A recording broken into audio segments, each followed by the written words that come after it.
9 and 40 of my bike trip across Canada. Day 39. Tobermory to Sable Beach. 96 kilometers. Biking time 3 hours and 45 minutes. 4,337.9 kilometers total. I'm writing this on Thursday because McMillan came down yesterday and we didn't get to sleep until around 4 a.m. The ride was simple, flat and short with nothing causing any real problems. The roads weren't smooth though, but they didn't seem to hurt my tires. We stopped in Wyerton to grab some food and we were in Sable Beach by mid-afternoon. Our first choice of campground was denied because it was for quote-unquote families only, but we quickly found this one relatively close to the beach. We had dinner at a restaurant, almost on the beach, and met up with McMillan. Back to our campsite, had a few beer, chatted with the neighbors, and got to sleep late. Looking back, 10 years later, we biked 96 kilometers that day, but it really seemed like a day off.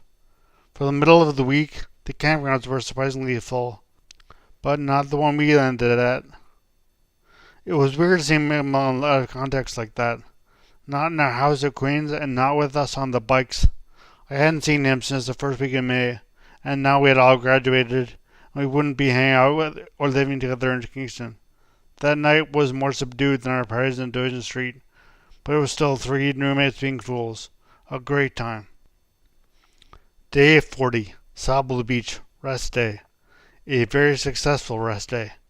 Up at 10:30, then breakfast, beach, lunch, mini golf, beach, cards. We said goodbye to Millen and had dinner.